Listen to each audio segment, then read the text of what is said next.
What's up, everybody? I'm the MMA Casual, and I want to go over 2023 for the UFC. I want to go over the fighters, what they've done, what's next for them in 2024, and we're actually doing a tier list just to kind of check out how they did. You know, we have several tiers. It's great, good, mid, bad, and awful. I'm going to get right to it, but before we start, be sure to subscribe. I do everything UFC, everything MMA content.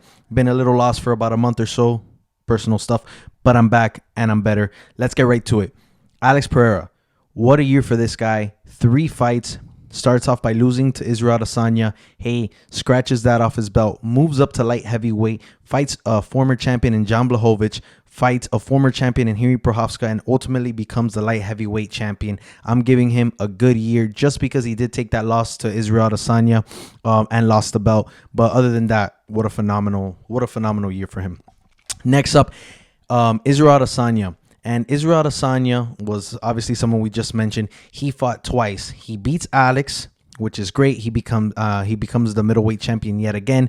But then he takes a crazy loss to Sean Strickland, someone who he was a huge favorite to beat. And he ultimately loses the middleweight belt. I think there's still a lot to come from Israel Adesanya. I just think it was a disappointing loss. So I'm going to put him at mid. I thought he had that huge win against Alex Pereira, but again, then that huge loss and he loses the belt. So it's kind of a mid-year. Sean O'Malley, straight to it. 1 fight, Aljamain Sterling becomes bantamweight champion. I'm going to give him a great year. I wish he was more active, but it is what it is. He waited for his shot. He found it. He took the belt. We got big things to come. He's fighting Chito Vera soon. Tom Aspinall. So Tom Aspinall had 2 fights this year, and he beats Tybura, and then he goes in on short notice, and he fights a freaking monster of the heavyweight division. He fights Sergey Pavlovich, and he wins to become champion. I'm going to give him a great year to come off short notice and become the heavyweight champion. Set yourself up for a fight against John Jones. I mean, that's a great year in my book. Jan Blachowicz. John only fought Alex Pereira this year, and he lost. And I think that would have made a huge difference in his career and the projection of his career if he would have beat him. Unfortunately, he took the loss. I'm going to say it's a bad year. I'm not going to say awful. It's not like he took a crazy knockout loss. He just took the loss. So I'm going to give him a bad year. Gilbert Burns, someone in the welterweight division that I saw making another run at the belt, even with his age and his experience in the division. Burns had 3 fights. He fought Neil Magny, Jorge Masvidal. He won both of those fights, but then he fights the guy who really is battling for a number 1 contender spot in Bilal Muhammad, and ultimately he lost. I think it had to do with the fact that his fights were too close together. Those 3 fights were like in a span of 5 months, which is absolutely ridiculous. Definitely a very active guy, but he ultimately loses to Bilal, kind of gets a little reset on the championship run. I'm going to give him a mid-year, and the reason it's mid is just because he really took a huge step back losing to Bilal Muhammad. All right, next up, Jared Cannonier. Jared Cannonier didn't do much this year. He had 1 fight. He beat Vettori. I think it's a good year, but I'm a little disappointed. If he was more active, I think he gets another title shot. He beat Sean Strickland last year.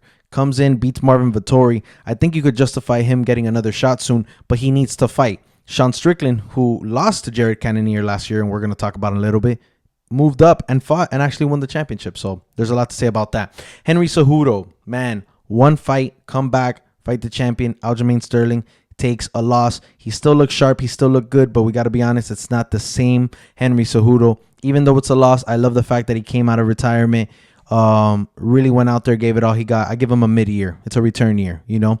Ring rust is a thing.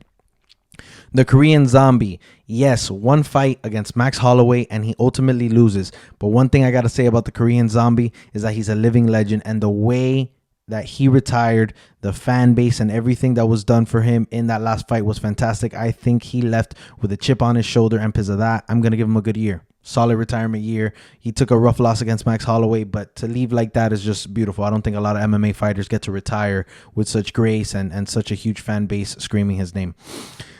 All right, next up, Michael Chandler. I'm going to give him an awful year. Michael Chandler just wasted a freaking year. He did the Ultimate Fighter. He's waiting for Conor McGregor. Ultimately, he will fight Conor McGregor up in 2024, but this was just a waiting year, and I feel bad for him because he could have gotten a fight or 2. But then again, if he would have fought maybe and took in rough losses or not looked that good, maybe McGregor doesn't want him in 2024. With that being said, I think it's an awful year just waiting around for some guy to make you some money.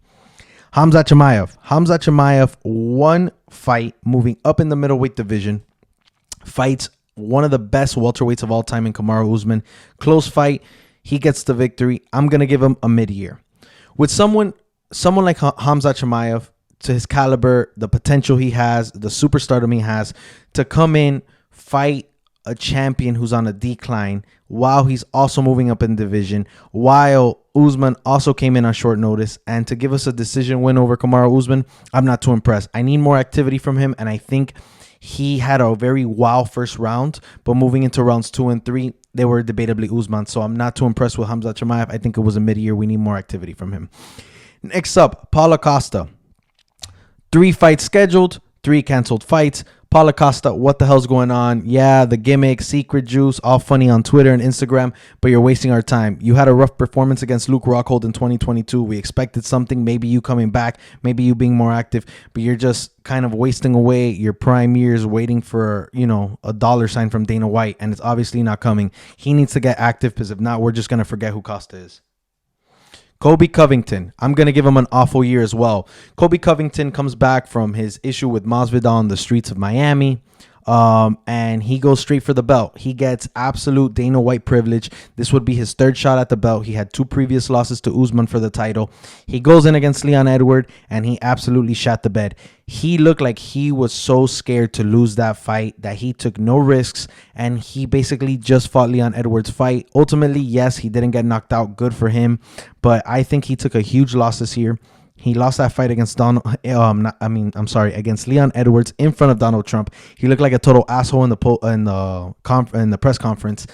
He just really made an ass of himself, proved that he's kind of a shitty human. Even his fans weren't digging what he was saying. He tried a little too hard, and I think Colby Covington has officially become a tryhard. Dricus du Plessis. Dricus du Plessis had 2 fights this year. He beat Derek Brunson and Robert Whittaker, and now he's going to fight Sean Strickland. So I give him a great year. I mean, he beat one of the best middleweights there's ever been, Robert Whittaker. Derek Brunson's no slouch either. I think Dricus du Plessis has a good chance of becoming the middleweight champion. Sean Strickland's definitely quite the contender and the fighter. So it's going to be tough, but Dricus du Plessis had a great year in 2023. He set himself up for success, and let's see what he makes out of it. Leon Edwards, I'm also going to give him a great year. I am the first to talk bad about Leon Edwards, at least of how he came to be a champion. I didn't feel like he earned the shot. I also didn't feel like he, did too much in that second fight against Kamaru Usman. Of course, he ultimately landed the knockout, but I was the type of guy to say, hey, he got dominated for 24 minutes prior to that. I mean, I don't want my champ to be a guy who's getting dominated and lands a lucky kick. However, my foot's in my mouth. He goes back this year, fights Kamaru Usman early in the year, dominates him, a 5-round fight, and then ultimately dominates Colby Covington. Hey, when you're wrong, you're wrong. I admit it. Leon Edwards, great year, great champion. He's earned it. I can't talk shit. Rafael Fiziev, I got to give this guy an awful year. Goes in, give us one of the best fights of the year, Justin Gaethje versus Rafael Fiziev. He ultimately loses that fight, and then he goes on and he fights Gamrot, but he gets injured mid-fight and loses the fight because of it. That's rough. You lose to one of the contenders of the two of the contenders of the division, but you also get injured. Not good. Awful year for him. Moving on, Justin Gaethje. I mean, what can I say? He became the BMF after he beat Fiziev, then fights Poirier and becomes the BMF, and he's setting himself up for another run at gold. I'm going to give him a great year. I think Justin Gaethje had a great year, and I don't think anybody could disagree with that. All right, next up, Cyril Gane. Yeeks. Cyril Gane loses to John Jones in a rough fashion. It kind of puts him down when you take a look at the contenders and stuff. I don't think Gane gets a shot anytime soon. That's his second shot at the title. And then he goes and he beats Spivak. So I'm going to give him a mid-year just because he did ultimately get that win. But I think he took 7 step backs when he lost to John Jones the way he lost to John Jones. All right. Ian Gary, in my opinion, had an awful year. Yes, he came in. He had 2 wins. Beat Daniel Rodriguez. That was great. But in the last 3 months, the guy has been taken as such a joke. And he even pulled out in his last fight that was supposed to be last month. Real rough. Real rough. All his personal life. Real rough. Everything that's coming to light. And the fact that he pulled out of his fight, they said it was an illness. That's fine. But the fact that he didn't really go to interviews, didn't go to the press conferences prior, he already wasn't going. it's a bad look. It almost looks like everything the MMA guru was talking about you and all these other guys who were disrespecting you and your family, it kind of looks like they're winning. So rough year for him. Jamal Hill, I got to give him a good year. He beat Glover Teixeira. Ultimately, he gets injured, so he can't defend the belt, but there's more brewing. But I can't say that you becoming champion in a year, even though you got injured and vacated the belt, I can't call that a mid or bad year. I think it could have been better for him, obviously, if he would have just even lost the belt. But I think he had a good year, man. Jamal Hill made a name for himself this year, so good for him. John Jones, I'm going to give him a good year. Same thing. Comes in, dominates, stepping up in division. Goes from light heavyweight to heavyweight after having serious ring rust. Dominates a serious contender in under a minute. Becomes heavyweight champion. I mean, you can't ask for more. The only thing that's different about this is that he had to vacate the belt as well. He got injured. He was supposed to fight Stipe. I don't know when that fight or if that fight will ever happen, but it was a little bit of a rough year for him because I thought, it could have gone a little smoother. All right. Next up, I have Derek Lewis. 3 fights this year. Loses to Spivak, then he brings in that crazy knee against De Lima, and then ultimately he loses to Halton Almeida. Bad fight too, 5-round fight, just him getting dominated the whole time. Says a lot about Halton Almeida as well, but Derek Lewis had a bad year. I don't like it. I do love, the flying knee in the beginning of the fight to fight De Lima, winning that fight by TKO, but ultimately we're definitely seeing Derek Lewis decline, and he just can't keep up with today's contenders. Volkanovski, Jesus, I am on it today. Alexander Volkanovski, I'm going to give him mid-tier for the year of 2023. So he loses to Islam Makhachev in the best fight of the year, right? Goes to decision, proves himself as a worthy contender for someone like Islam Makhachev. Then he goes back to featherweight. He defends his belt against Yair Rodriguez in a dominating fashion. But ultimately, he fights Islam Makhachev again on short notice, and he gets knocked out.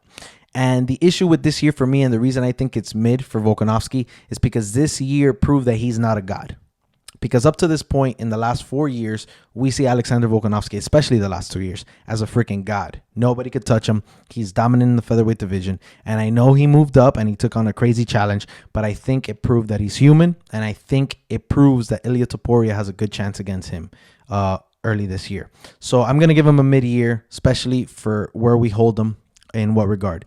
Islam Makhachev, I got to give him a great year. 2 fights. He was supposed to fight Charles Oliveira. Obviously, that's when Alex Volkanovski stepped in. But he beats the featherweight champ, the number 1 pound for pound, in a decision. He won that fight, fair and square. Then comes in, fights him again, and ultimately knocks him out. And again, proves he's not a god. So I think that's huge for Islam Makhachev. And I'm excited to see him fight Charles Oliveira and see if he could beat him again. Conor McGregor, I'm going to awful year.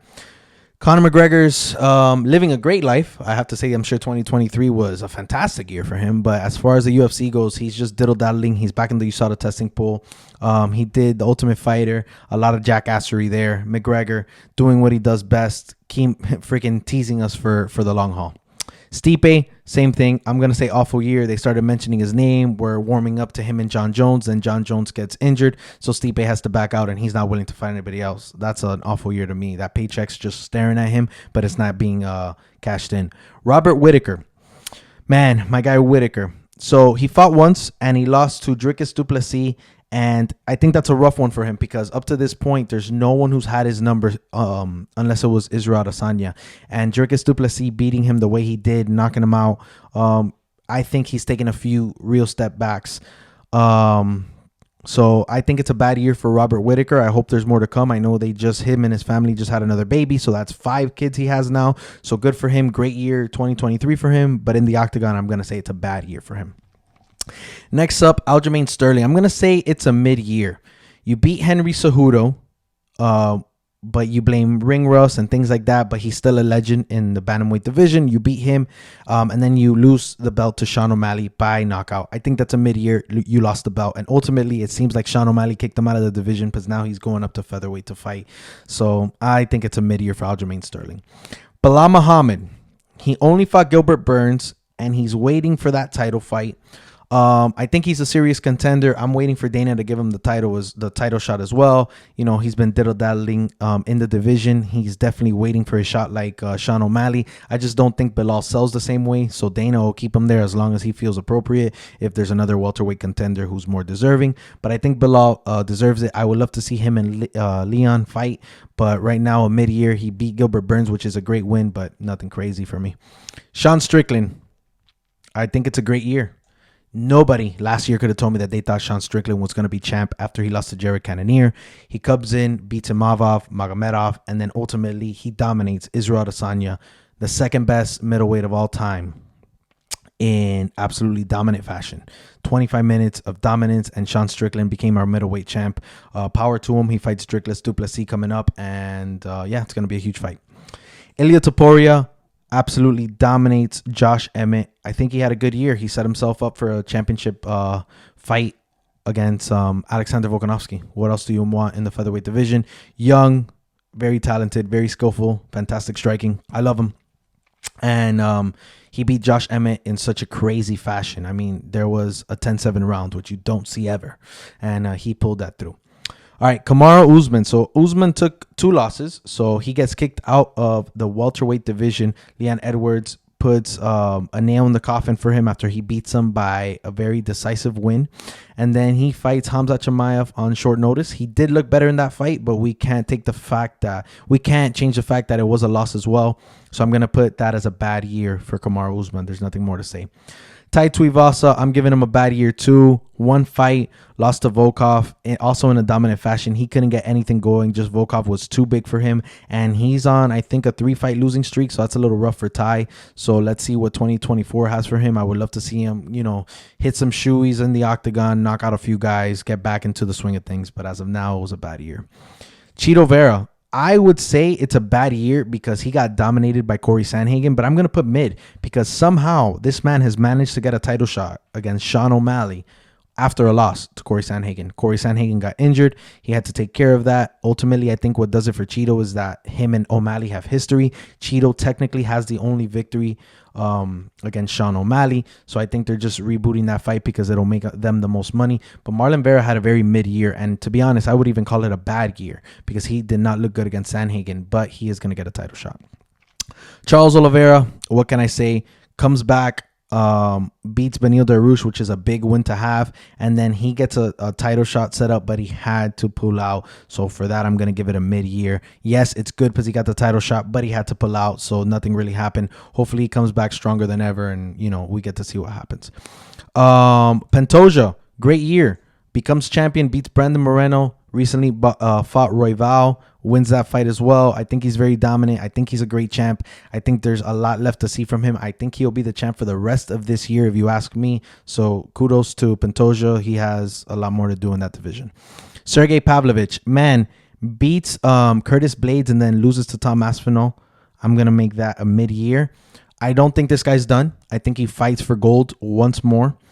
Before he retires. I think he is as serious as a contender as there is in the heavyweight division. I give him 2 more fights, 2 good knockouts in the division, then he moves up and fights whoever's there. I mean, he's fantastic. It's just unfortunate. It was him or Tom, and Tom just landed the blow. It could have easily been Sergey Pavlovich. I respect that guy so much. I think he's really good. Paddy the Baddy, no fights in 2023 until December where he fought Tony Ferguson. And for Paddy, I'm going to say it was a good year. I would like to see more activity. Of course, before that last fight, it was that debatable fight with Jared Gordon. A lot of people now are going to say Tony Ferguson, this, that, or the other. But at the end of the day, it's a name to put under his resume. What I'm expecting from Paddy this year is at least 2 to 3 fights. And we're going to start taking leaps as far as who the contenders are. So I think Paddy had a good year. He looked a lot better against Tony. He proved that he could be mature in the octagon. I think he really came back from that tough Jared Gordon decision. Next up, Dustin Poirier. I got to say it was a bad year, man. Dustin Poirier might have just set himself up for a career-ending pattern, right? He fought Justin Gaethje. Justin Gaethje knocked him out. Now he's going to fight Bernal Benoit Saint Denis. And that's a tough fight, man. The guy's an up and comer, and people don't do too good after losing to Justin Gaethje. Just ask Tony Ferguson. So let's see what happens there. But to be honest, 23, not very active, and I think there's a lot to come from Dustin Poirier, but he has to prove himself against Saint Denis coming up. All right, Jiri Prochazka, I'm gonna give it a mid-year. I thought he came in against Alex Pereira off his injury. He fought a great fight. I thought it was really close up to the point where he got knocked out. He fought for the belt. He has a fight coming up. I think it was a mid-year. Yeah, he took a loss, but he was able to come back from his injury, prove himself against Alex Pereira as well. I thought it was a close fight. I don't think it's a bad year, but it sucks that he couldn't get gold. You know what? I guess we have to call it a bad year because you had one fight and one loss, so that's fine. Shavkat Rakhmonov. I mean, this guy, 2 fights, 2 wins. Jeff Neal and Stephen Thompson recently. It's a good year. I don't think he's ready for the title shot. I think we got to give him one more. I think we need a little bit more of serious contendership in the welterweight division. And yeah, I think he's going to get it done. I think he becomes champ this year. Valentina Shevchenko, I'm going to give her an awful year. 2 fights, 2 losses. Alexa Grasso strips her of her belt. And I'm sorry, it's not a loss. It's a draw for their second fight. And yeah, it's just, unfortunately, the first fight, she came up short. She got submitted. Second fight, I thought she took the dub, but it was too close to call for the judges. They make it a draw. She doesn't get the belt. I think Valentina Shevchenko just took like 5 steps back, and I got to give her awful year. Last but not least, Josh Emmett, 3 fights, loses to Yair Rodriguez.